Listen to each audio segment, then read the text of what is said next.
नमस्कार। गिरीश गुप्ता के चैनल में आपका स्वागत है। आज बात करते हैं एक स्मॉल कैप कंपनी की, और ये कंपनी जयपुर बेस्ड है। एक यूनिक प्रोडक्ट ये बनाती है और इस शेयर में बहुत से मार्की क्लाइंट्स, चाहे वो रेखा झुनझुनवाला हो, चाहे उत्पल शेठ हो, या और जो नामी गिरामी इन्वेस्टर्स हैं, वो या तो इन्वेस्टेड हैं या इन्वेस्टेड रहे हैं। तो आज इस कंपनी की बात करते हैं। कंपनी का नाम है राघव प्रोडक्टिविटी एनहांसर्स लिमिटेड। जानेंगे कंपनी क्या बनाती है और ये प्रोडक्टिविटी एनहांसर्स इन्होंने जो अपने नाम के आगे लगाया है, आखिर इसका क्या अर्थ है। तो हमेशा की तरह जान लेते हैं कंपनी के इतिहास के बारे में। कंपनी का इतिहास कोई बहुत ज़्यादा पुराना नहीं है। 2009 में कंपनी की स्थापना जयपुर में हुई। उस समय कंपनी की जो प्लांट की कैपेसिटी थी वो मात्र 12,000 मीट्रिक टन पर एनम थी। 2016 में कंपनी की लिस्टिंग BSE SME प्लेटफॉर्म पे हुई। 2019 में ये SME से मेन बोर्ड प्लेटफॉर्म पे, BSE के मेन बोर्ड प्लेटफॉर्म पर माइग्रेट हो गई। 2024 में NSE पे लिस्ट। 2025 में इनकी जो टोटल कैपेसिटी है वो 4,14,000 मीट्रिक टन पर एनम हो गई, जो जैसे मैंने बताया 2009 में जब कंपनी की स्थापना हुई उस समय मात्र 12,000 मीट्रिक टन पर एनम थी। तो इस प्रकार से इन्होंने 16 साल में अपनी कैपेसिटी को 34.5 गुना कर लिया है। अब ये कैपेसिटी एक्सपेंशन क्यों इंपॉर्टेंट है, क्यों जानना जरूरी है किसी बिजनेस मॉडल को समझने के लिए?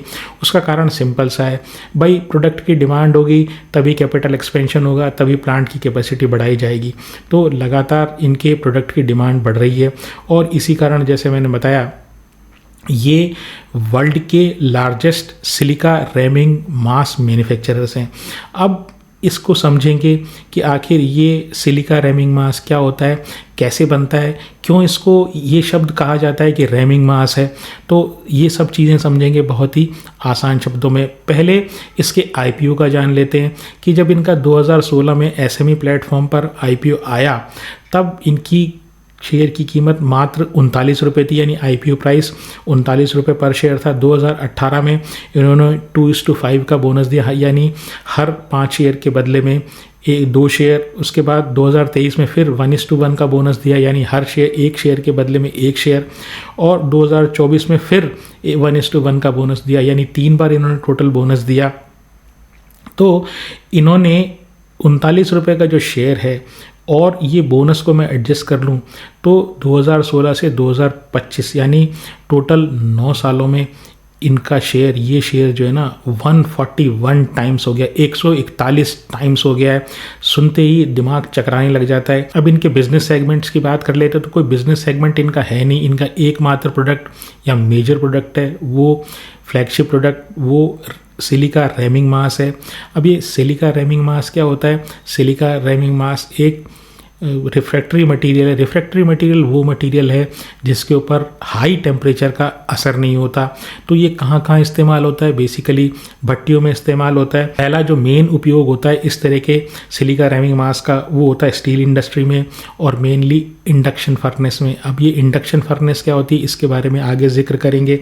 इसके बाद फाउंड्रीज में काम आता है, जहाँ पर किसी भी मेटल को गलाया जाता है और उससे फिर कास्टिंग की जाती है या कोई ढलाई का सामान बनाया जाता है। तीसरा जो उपयोग आता है वो इंसिनरेटर्स में आता है। तो इंसिनरेटर क्या चीज़ होती है? इंसिनरेटर वो चीज़ होती है जहाँ पर कोई भी वेस्ट जो होता है ना उसको हाई टेम्परेचर पर भस्म कर दिया जाता है। हिंदी में उसको भस्मक बोलते हैं। मतलब आप कोई भी चीज़ इतनी बुरी तरह से आप उसको जलाओ कि उसमें केवल राख ही बचे और कोई भी उसमें दूषित जो है वो पदार्थ बचे नहीं। तो म्यूनिसिपल वेस्ट हुआ, चाहे मेडिकल वेस्ट हुआ और चाहे इंडस्ट्रियल वेस्ट हुआ, उस वेस्ट को इंसिनरेटर में डालकर बहुत हाई टेम्परेचर पर जब गर्म किया जाता है या जलाया जाता है तो भस्म जो प्राप्त होती है। तो ऐसी चीज़ें जो होती है वहाँ पर ये सिलिका रैमिंग मास काम आता है। तो सिलिका रैमिंग मास का आखिर उपयोग किस प्रकार से भट्टियों में होता है, इसका एक साधारण उदाहरण लेते हैं। तो कॉमनली आपने तंदूर देखा होगा और तंदूर को रेगुलरली हम एक मिट्टी से लेपते हैं और वो जो मिट्टी का लेपन होता है उससे तंदूर की एक खास बात होती है कि तंदूर की अंदर की जो आँच होती है वो बहुत ज़्यादा बाहर नहीं आती। दूसरी बात ये वो गर्म जल्दी हो जाता है अंदर के साइड से। तो रोटियां पक जाती है लेकिन बाहर का अंदर का तापमान बाहर नहीं आता, ताकि जो ऑपरेटर है उसको आसानी से ऑपरेट कर सके भट्टी को। इसी प्रकार से जैसी इंडस्ट्रीज़ होती हैं, जैसे स्टील इंडस्ट्री हुई, इंसिनरेटर हुआ या फाउंड्रीज हुई, जो उदाहरण मैंने आपको पहले दिए, तो वहाँ पर भी चूँकि बहुत ज़्यादा हाई टेम्परेचर पर लोहे को या किसी मेटल को पिघलाया जाता है या किसी कचरे को अधिक तापमान पर जलाया जाता है, तो वहाँ पर वो तापमान इतना ज़्यादा होता है कि उसको रोकने के लिए, यानी बाहर आने से रोकने के लिए अगर कोई लेप अंदर नहीं लगाया जाएगा तो वो पूरी की पूरी भट्टी को स्वयं को जला देगा। तो 1600 से डिग्री से ऊपर का टेम्परेचर स्टील बनाने के समय काम आता है। तो ये जो एक तरीके से सिलिका रैमिंग मास है, ये एक तरीके से जो मेन बॉडी है भट्टी की और जो पिघला हुआ लोहा या कोई मेटल है उसके बीच में एक हीट शील्ड का काम करता है, यानी कि एक परत का काम करता है जो उस मोल्टन मेटल की, पिघले हुए मेटल की हीट को बाहर नहीं जाने देता। तो ये बेसिकली काम होता है ये सिलिका रैमिंग मास का। अब इसको किस प्रकार, इसको रैमिंग मास क्यों बोलते हैं, इसको समझ लेते हैं। तो देखिए, पहले इसका उत्पादन समझते हैं। तो इसका जो उत्पादन होता है ना, वो एक मिनरल से होता है, क्वार्टजाइट। क्वार्टजाइट से निकलता है सिलिका। तो सिलिका जो होती है वो उसको बारीक पाउडर में पीस दिया जाता है। पीसने के बाद उसमें एक चिपकाने के लिए, मतलब वो तो पाउडर के फॉर्म में होता है, तो भट्टी में अंदर कैसे लगाया जाएगा, तो उसको उसमें एक बाइंडर मिला जाता है, यानी ऐसी चीज़ जो पकड़ कर ले। उसके बाद क्या होता है, जब वो गीली स्थिति होती है, गीले पाउडर को, गीला जो वो मटेरियल बना, उसको कारीगर जो होते हैं भट्टी में उतर कर ठोक ठोक कर उस पूरी भट्टी में अंदर की तरफ से लगा देते हैं। और ये जो ठोका जाता है उस चीज़ को रैमिंग बोलते हैं अंग्रेज़ी में। तो ठोक के भरने की जो प्रक्रिया है इसको रैमिंग बोलते हैं। इसलिए इसको रैमिंग मास, यानी एक रैम, ऐसा मास, ऐसी चीज़ जिसको ठोक कर भरा जाए और जो सिलिका की बनी हुई हो, तो उसको सिलिका रैमिंग मास बोला जाता है। तो आशा है आपको ये बात समझ में आ गई होगी कि क्यों इसको सिलिका रैमिंग मास बोला जाता है। अब ये जो सिलिका है ये प्राप्त कहाँ से होता है, तो देखिए राजस्थान में इसका काफ़ी बड़ा भंडार है। और ये टोंक जो डिस्ट्रिक्ट है राजस्थान में, वहाँ पर बहुत ही डेंस क्वांटिटी में, बहुत ही डेंस क्वांटिटी में ये मिलता है।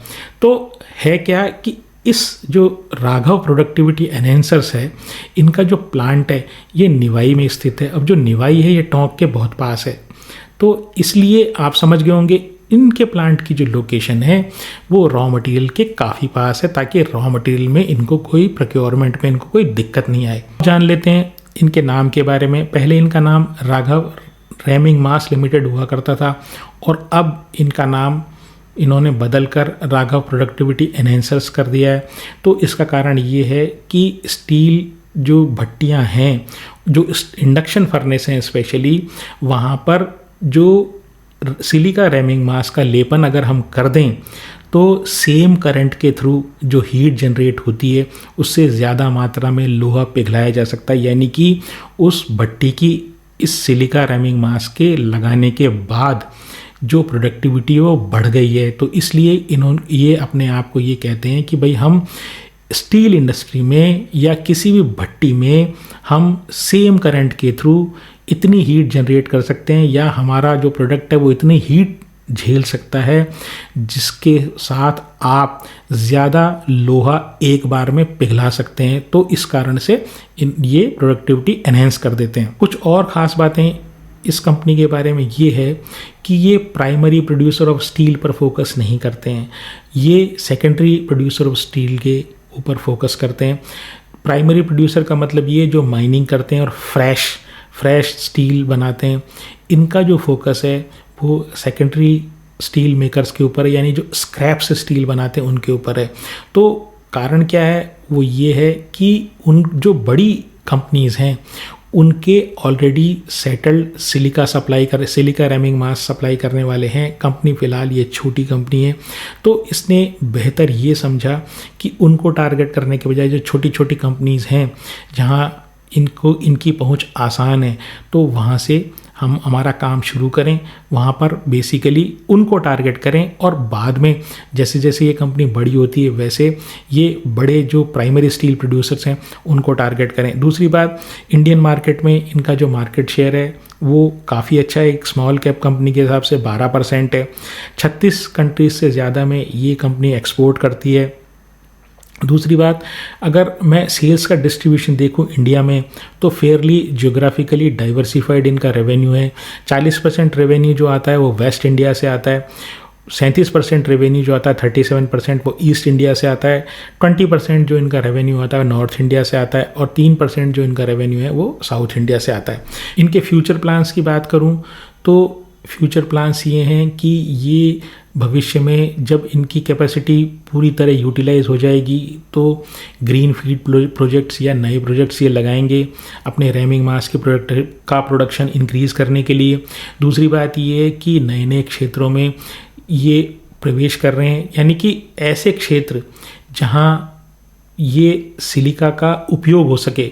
रैमिंग मास का जरूरी नहीं है रैमिंग मास का उपयोग, बल्कि जो इनका रॉ मटेरियल है सिलिका, तो उनका उपयोग हो सके। तो इन्होंने 36 से ज़्यादा इंडस्ट्रीज़ आइडेंटिफाई की है जिसमें सोलर पैनल बनाने वाली, सेमीकंडक्टर बनाने वाली और ऑप्टिकल ग्लास बनाने वाली, रिफ्रैक्टरी बनाने वाली, सिरेमिक्स बनाने वाली इंडस्ट्रीज़ जो हैं वो इनमें प्रमुख हैं। स्ट्रेंथ की बात करूं तो देखिए बहुत तेज़ी से इन्होंने कैपेसिटी एक्सपेंशन इन्होंने किया है। इसका सीधा सीधा मतलब ये इनके प्रोडक्ट की डिमांड है, क्लाइंट के साथ बड़ा अच्छा इनका रिलेशनशिप है और कंपनी बहुत ही 16 साल में कंपनी जो है वो 36x इन्होंने अपनी कैपेसिटी को एक्सपेंशन कर लिया। ये सीधे सीधे इस बात को दर्शाता है कि प्रोडक्ट की क्वालिटी इनकी बहुत अच्छी है और 12% जो मार्केट शेयर है भारत के मार्केट में वो एक और प्लस पॉइंट इनके लिए है। और जैसे मैंने बताया वेल डाइवर्सिफाइड रेवेन्यू है, नॉर्थ वेस्ट ईस्ट और साउथ इनसे काफ़ी डाइवर्सिफाइड इनका रेवेन्यू है। दूसरी बात ये लो क्लाइंट कंसंट्रेशन है, इसका मतलब पहले जो टॉप 5 क्लाइंट्स हैं वहाँ से लेस देन 20% इनका रेवेन्यू आता है, यानी किसी एक पर्टिकुलर क्लाइंट के ऊपर ये डिपेंडेंट नहीं है। वीकनेस की बात करूँ तो देखिए स्केल अभी भी छोटा है, थोड़ी सेल्स बढ़े तो अच्छा रहेगा। दूसरी बात ये बड़ी जो प्राइमरी स्टील मिल्स हैं उनको टारगेट करें तो वो अच्छा रहेगा। प्रोडक्ट कंसंट्रेशन रिस्क ज़बरदस्त है जिसको ये डाइवर्सिफाई करने की कोशिश कर रहे हैं। जैसे मैंने बताया अन्य इंडस्ट्री में भी ये ढूंढ रहे हैं अवसर क्वार्ट्ज के उपयोग का। तो ये एक प्रोडक्ट जो इनका है खाली जिसके ऊपर कंपनी डिपेंडेंट है सिलिका रैमिंग मास, वो इसका प्रोडक्ट कंसंट्रेशन रिस्क कंपनी का बताता है। एक अन्य वीकनेस ये है कि जो छोटे प्लेयर्स हैं अनऑर्गेनाइज सेक्टर में उनसे काफ़ी कंपटीशन मिलता है, लेकिन 12% मार्केट शेयर अगर कंपनी ने लगभग 16 साल में हासिल कर लिया है तो ऐसा लगता नहीं है कि बहुत जो अनऑर्गेनाइज्ड कंपटीशन से इनको प्रभाव पड़ने वाला है। मार्केट कैप की बात करूं तो छोटा मार्केट कैप है 4500 करोड़ का, ROE बहुत ही अच्छा है 21%। एक और अच्छी खास बात यह है कि डेट टू इक्विटी नेग्लिजिबल है, लेकिन जो PE है वो 100 का आंकड़ा टच कर रहा है, 99 का PE है। 3 साल की सेल 26% बढ़ी है, 3 साल का प्रॉफिट 28% बढ़ा है। प्रमोटर के पास 63% है, FII के पास नेग्लिजिबल है, DII प्रेजेंट नहीं है और पब्लिक के पास 37% है। और रेखा झुंझुनवाला जो स्वर्गीय राकेश झुंझुनवाला की श्रीमती जी हैं उनके पास इस 3-4% स्टेक है। इसके अलावा उनके पारिवारिक मित्र उत्पल शेठ के पास भी लगभग इतना ही कंपनी में स्टेक है। दूसरी बात यह है कि कुछ मार्की इन्वेस्टर्स जैसे महावीर मुकुल अग्रवाल हुए या आशीष कचोलिया हुए तो वो भी कुछ समय पहले तक इसमें इन्वेस्टेड थे जो अब अपना स्टेक बेच के कंपनी से निकल चुके हैं। ओवरऑल बात करूं तो बहुत ही शानदार कंपनी है। बिजनेस मॉडल के पॉइंट ऑफ व्यू से अपनी कैपेसिटी 16 साल में 34-35 गुना कर चुके हैं और आगे भी इनका टारगेट है कि ये लगातार अपनी कैपेसिटी एक्सपेंशन करें और भारत में जो स्टील मिल्स हैं या स्टील की डिमांड है वो लगातार बढ़ती जा रही है और इसी तरीके से जो इंडक्शन फर्नेसेस है उनकी भी डिमांड बढ़ती जा रही है। तो इससे ये क्लियर है कि इनके प्रोडक्ट की डिमांड फ़िलहाल निकट भविष्य में कम होने की संभावना नहीं है, लेकिन इसका जो वैल्यूएशन है इसमें 2-3 खास बातें हैं। पहली बात ये है कि इनका जो कैश कन्वर्जन साइकिल है वो 200 दिन से ऊपर का है। दूसरी बात ये है कि जो PE वो 99 का है, हालांकि ROE बहुत अच्छा है, प्रमोटर के पास अच्छी स्टेक है। तीसरी बात ये कि इनके ऊपर डेट जो है वो नहीं के बराबर है, जो एक जो स्मॉल कैप कंपनी है उसके लिए बहुत ही बड़ा पॉजिटिव फैक्टर मैं मानता हूँ। शेयर में खरीदने या बेचने की कोई मेरी राय नहीं है। हाँ, ये है कि अगर आपको इस शेयर में कभी खरीदने का मौका पड़े तो एक बार आप अपने फाइनेंशियल एडवाइज़र से ज़रूर सलाह करें। कंपनी की परफॉर्मेंस में अवश्य ध्यान रखें। अगर आपको मेरा प्रयास पसंद आया हो तो चैनल को सब्सक्राइब करें, वीडियो को लाइक करें और शेयर करें। आज के लिए इतना ही। नमस्कार, धन्यवाद, जय हिंद।